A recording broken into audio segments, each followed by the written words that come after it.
Good evening, ladies and gentlemen. In today's news, we explore the fascinating world of bilingual education.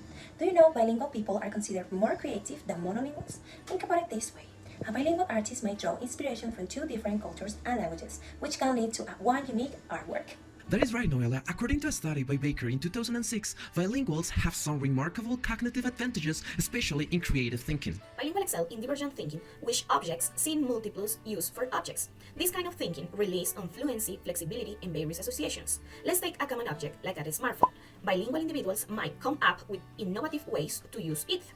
This is why, in today's breaking news, it will be covered the changes in bilingual education, then and now.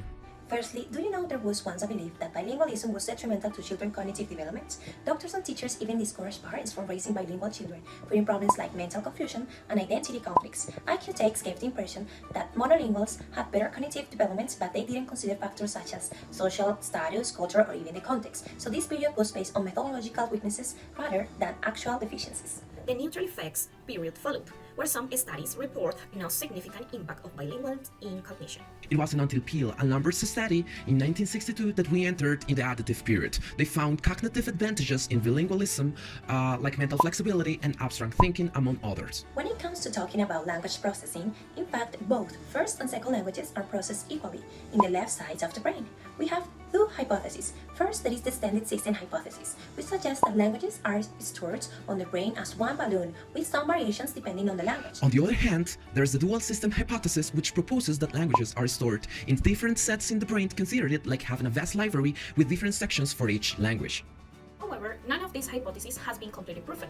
That's why now we have common underlying prophecy, which propose that although languages appear separate on the surface, they share a common operating system that supports different languages. For instance, think of bilinguals like cell phones, like individuals who have two different applications, languages, in different interfaces but share a common and powerful operating system, cognitive proficiency, that allows them to navigate and communicate effectively in both.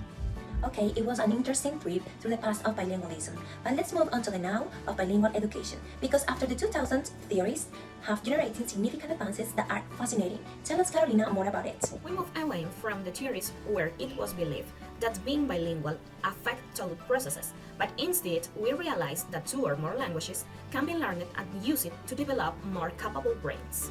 We can introduce two concepts that complement the analysis of these learning languages processes. These are simultaneous learning and sequential bilingualism. An example can be when a baby is exposed to two or more languages. From birth, they will learn them simultaneously. While learning a language at home and another at school, it's a sample of sequential bilingualism. On the other hand, we have another vision of bilingualism, in which a bilingual can have a multiplicity of abilities that are developed in different degree of proficiency depending on the situation. It is called a holistic view of bilingualism. A new and transformative concept related to bilingualism and bilingual education was presented. This term, named translanguaging, is something understood or mixed with another concept, code switching. But what is translanguaging? What is the difference between translanguaging and code switching?